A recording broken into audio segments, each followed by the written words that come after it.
Battlefield 5. Is it worth a buy? Let's read the words, the fucking words of the developer. Enter mankind's greatest conflict with Battlefield 5 as the series goes back to its roots in a never-before-seen portrayal of World War II. You fucking hell, are you right about that? Because I've never in my fucking natch ever seen World War II portrayed like this. Take on physical all-out multiplayer with your squad in experiences like the vast grand operations, or witness human drama set against global combat in the single-player war stories as you fight in epic, unexpected locations across the globe. Enjoy the richest and most immersive Battlefield yet. I've got a lot to cover here, guys, but I will not be talking about the fact that this game ticks all the boxes. It's an SJW fest of biblical proportions, and it totally fucks up history completely. We won't be talking about that. I'm doing a whole separate video on that. It deserves it. I will purely today be talking about the actual game, reviewing the gameplay, and letting you know what you're going to get if you buy this game. So Battlefield 5 has released with 3 single-player campaigns. The 4th one, which looks like the Fall of Berlin, is coming out at a later date, but you will get it with the actual game. It comes with a whole load of multiplayer maps and multiplayer modes as well. But we're going to start with single player. The single player focuses on the British operations in North Africa, taking out enemy planes on runways and blowing up different buildings and stuff. It's the SBS, the Special Boat Service. And I'm tempted to go on a big rant about why this isn't how the SBS was formed, but I'll save that for another fucking video. Honestly, it's nothing to do with the SBS. It's just you by yourself running around like a fucking bell end with some explosives. That's what it is. Yes!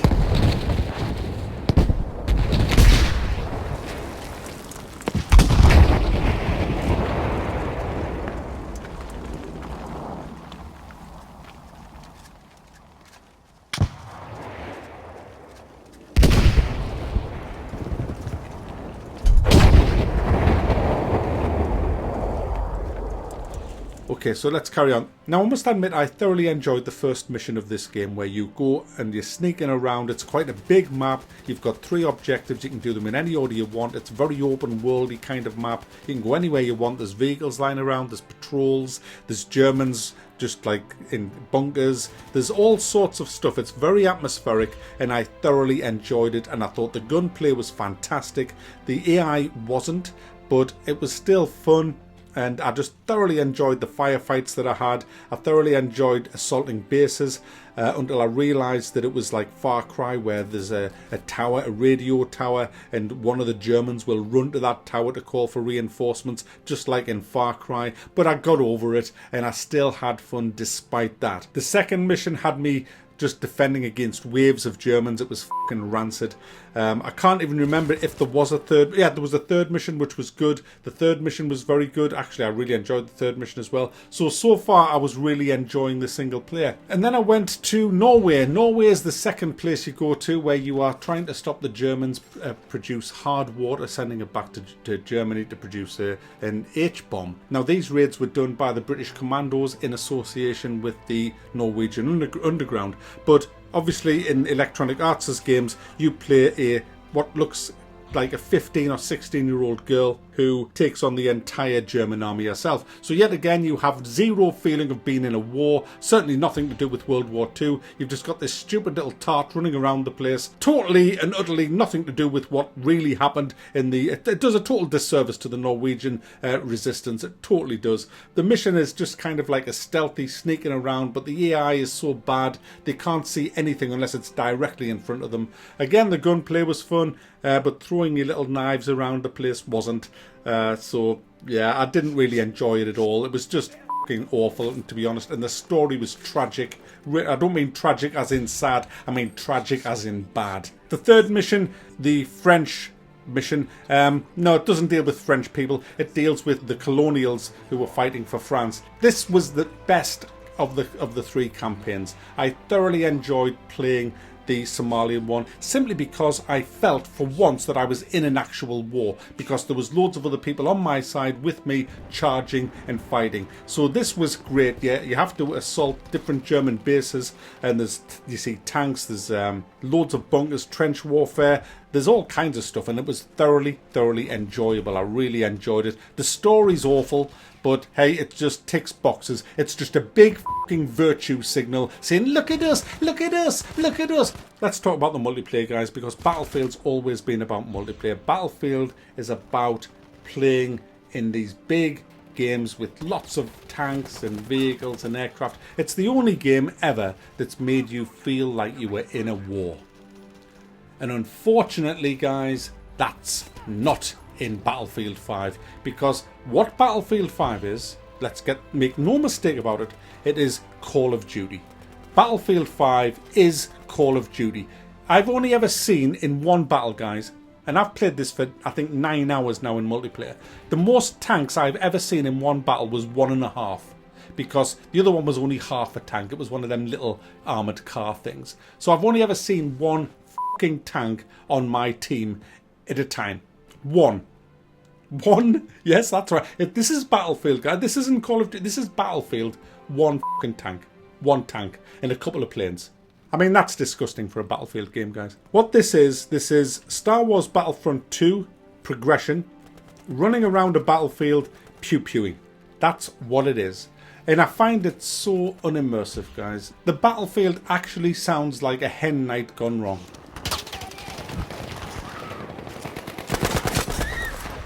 It really does. It just sounds like a fucking hen night. It's tragic. It really is. But what's the gameplay like? Well, let's talk about these Grand Operations ones. You will get maybe 3 or 4 different maps to play, and you'll start on the first map, and it'll be about maybe Operation Market Garden or some real event that took place in World War II, and you will have different stages to go through it. Now, whoever wins the first map will get an advantage in the second, whoever wins the second gets an advantage in the third, and so on and so forth. So you have real objectives to go to, which is nice, which is good, and some of them are really good. It's all capture and hold stuff, but that's what Battlefield's been about all the time. But where it fails is it's the lack of vehicles. The lack of tanks and all of the other stuff that you would have in a normal Battlefield game, which made the game feel like you were in a war, is just missing. Completely missing. When you're watching a World War II movie and you see all them tanks and jeeps, you don't get any of that in this. None. You are on... It's Call of Duty. So let's just carry on. It's Call of Duty. The best thing about the multiplayer is the class system. You have 4 different classes to choose from. You've got your Recon, which has a sniper rifle. You've got a support, which has a pretty heavy weapon. And you have a medic. And you have a assault. Now, I've been playing the medic most of the time, and I found the medic great fun to play. You hand out first aid kits because your health does not regenerate fully in the multiplayer. You rely on a first aid kit, and every player has a first aid kit, but once you've used it, it's gone. But a medic can give you another one. A medic can revive anybody on the battlefield as well, really fast, whereas a non-medic can only revive somebody in his squad, and it takes twice as long. So a medic is great fun. They've got a shitty machine gun though. It's not that good. In fact, it's awful, to be honest with you. But it's great fun playing a medic. You can also get a smoke bomb, and you also get this smoke grenade launcher. And that obviously your tactics for that is to blindside the enemy so they can't see where you're reviving people. And I must admit, I'm not going to lie to you and say it's shit. I had terrific fun playing as the medic. I had a really good time playing it. Recon is basically the spotter, and he has the sniper rifle. I haven't really played much of that, but I've been shot off plenty of the bastards. The assault, he has a medium range gun, and he also has the ability to take out tanks and things like that. And it's a great run and gun character, but I found it pretty boring because of the lack of stuff that he can do. The support has a bigger gun, a much bigger gun. It's a tripod gun, but you can fire it from the hip. And his job is to build fortifications, repair tanks, and also hand out ammunition. He has unlimited ammunition, as the medic has unlimited first aid kits, and you've got to run around handing that out to your squad. And again, I had a great time playing the support class. So the classes bring a little bit of tactics to the game, not a great deal though. You spend a lot of your time just running around handing out presents to people, or healing them, or building fortifications. I found the whole game tragic as a Battlefield game. If you are an out-and-out Battlefield player, you're probably not going to like this, because it is nothing like a proper Battlefield game. It is just kind of, Battlefield now has forgot what it is. It really has forgot what it is. It's just trying to be Call of Duty. That's not to say the game is bad. It's not bad. Some of the maps are fantastic. Some of them I quit out as soon as I see them because I just don't like them at all.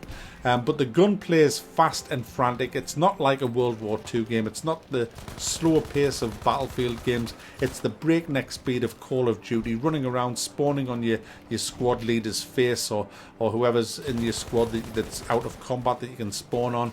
It's all of that stuff, running around doing that the entire time, and no feeling really that you're in a war. It's the way I've looked at it when I've been playing this, which has kept my interest, is I forget that I'm in a World War II game. I forget that I'm in a certain battle that took place in World War II. I'm just, hey, I'm a medic. Hey, I'm a support guy, and I'm just running around playing an online multiplayer game. That's what it is. And if you don't mind that, then you're probably gonna like it. But if you're looking for a real immersive World War II game, forget it. This isn't a Battlefield immersive World War II game at all. It's a run and gun pew pew shooter in World War II clothes. This is a hard one to score, guys. I only liked about half of the single player content in it, and there's only 6 hours of it, although we haven't had the last mission yet. So for single player, it's definitely not worth a buy. Multiplayer, it's not a Battlefield game, even though it is a Battlefield game, but it just doesn't play like one. So I was very disappointed with the multiplayer, but I have to admit I thoroughly enjoyed some of the maps, playing as some of the different classes. It was really, really good fun, and I had a blast playing it. I'm not going to say it's great, because it isn't, but it's certainly not bad either. It's a run and gun, leaping around the place, spawning on people's faces, pew pew fest. That can be fun, but it's not going to be for everybody. But it isn't. It does that very well, guys. It has to be said, it does that very, very well. And I was expecting it to be a lot worse than it is. But as it stands now, I am enjoying a lot of the multiplayer side of things. So it's there for everybody to look at. If you're wanting a World War II experience, you're not going to find it here. You're just not. If you don't mind playing a COD style game with classes, it's better than Call of Duty. That's the best I can do for this game. It's still a fucking huge disappointment, and I'm really pissed off with it. And it just hasn't delivered the World War II experience that we need and that I was hoping for. And as a Battlefield game, it's fucking wank. But it is great fun playing as some of the classes, and some of the maps are genuinely fucking good. It has to be said. Especially the hangar one, where we were just trying to break. Mac, you've said enough.